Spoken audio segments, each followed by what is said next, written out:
Pasangan suami istri dikeroyok 4 pria yang juga tetangganya di depan SPBU di Kabupaten Sidrap, Sulawesi Selatan. Pengeroyokan ini direkam warga yang antri BBM sehingga tersebar di media sosial. Sementara itu pamit hendak membeli nasi uduk, seorang remaja di Bekasi, Jawa Barat babak belur dihajar sekelompok remaja.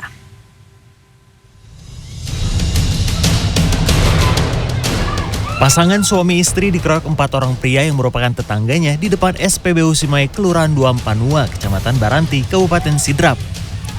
Dari video viral yang beredar nampak 4 orang pria yang membawa parang, balok, dan skop mengeroyok seorang pria yang juga melawan menggunakan parang.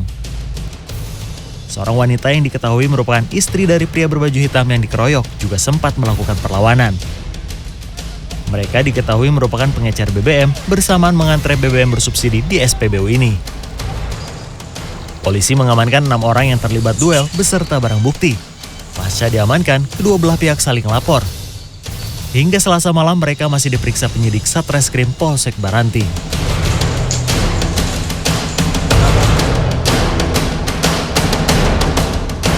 Seorang remaja kelas 2 SMK dilarikan ke Rumah Sakit Umum Kabupaten Bekasi pada Selasa dini hari akibat mengalami luka sabetan senjata tajam di beberapa bagian tubuhnya.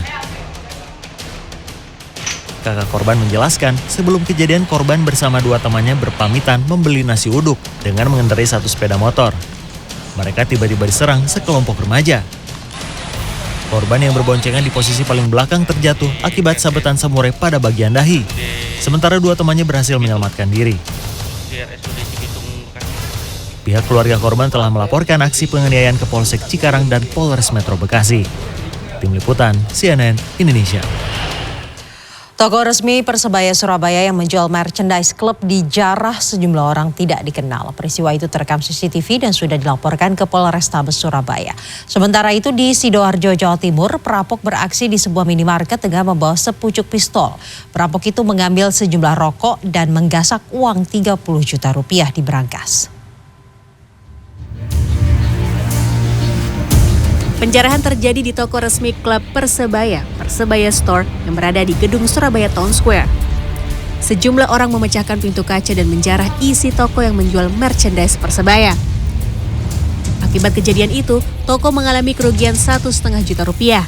Penjarahan itu terjadi pada Kamis 15 September 2022 lalu saat sejumlah supporter Persebaya melakukan unjuk rasa usai Persebaya kalah dengan Rans Nusantara FC.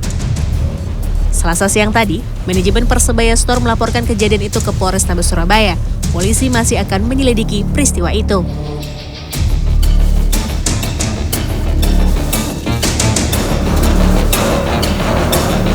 Hendak ditutup, sebuah minimarket di Desa Pulungan, Sidoarjo, Jawa Timur justru disatroni perampok. Perampok yang berjumlah 2 orang datang berboncengan sepeda motor. Salah satu perampok masuk ke dalam minimarket dan menodongkan sebuah pistol ke karyawan minimarket. Dia meminta sejumlah rokok dan memaksa karyawan untuk menyerahkan uang di dalam berangkas yang jumlahnya mencapai 30 juta rupiah. Menurut keterangan karyawan minimarket hari ini, perampokan itu terjadi Senin kemarin. Polsek Sedati Sidoarjo yang menerima laporan telah melakukan olah TKP. Polisi belum dapat memastikan apakah pistol yang digunakan perampok adalah asli atau hanya mainan. Polisi hingga kini masih memburu para perampok itu. Tim Liputan, CNN Indonesia. Berikutnya sejumlah perempuan mendatangi Polres Rembang, Jawa Tengah meminta kejelasan perkembangan kasus penipuan arisan online yang sudah mereka laporkan sejak Mei yang lalu. Adapun di Sumatera Utara, korban arisan online bodong meneriaki tersangka saat akan dilimpahkan ke Kejari Labuhan Deli.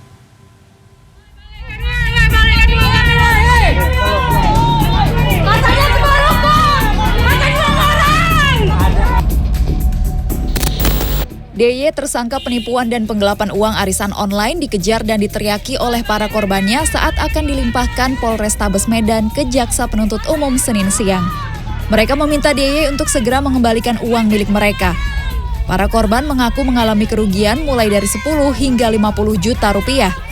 Sebelumnya DY, selebgram kota Medan, ditangkap polisi setelah dilaporkan oleh sejumlah warga yang mengaku menjadi korban penipuan dan penggelapan uang arisan online dengan total kerugian ratusan juta rupiah. Salah seorang korban mengaku tergiur ikut arisan online yang dikoordinir oleh tersangka DY karena dijanjikan keuntungan besar. Modusnya itu dia pertamanya adalah mempromosikan di sosmednya dia gitu. Jadi kami sebagai korbannya tertarik. Di lokasi lain, sejumlah warga yang mengaku sebagai korban penipuan arisan bodong yang dikelola oleh tersangka FF kembali mendatangi Mapolres Rembang pada Senin siang.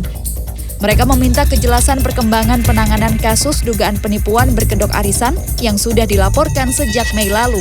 Para korban yang didominasi oleh perempuan ini mengaku mengalami total kerugian senilai 2,5 miliar rupiah. Satuan Reserse Kriminal Polres Rembang berdalih jajarannya saat ini masih memburu tersangka. Tim penyidiknya dengan tim penyelenggaranya masih melakukan pengejaran dan masih melakukan pencarian di domisilinya. Selain menyematkan status tersangka kepada FF yang menjadi pengelola arisan, polisi juga sudah memasukkan FF ke dalam daftar pencarian orang atau DPO.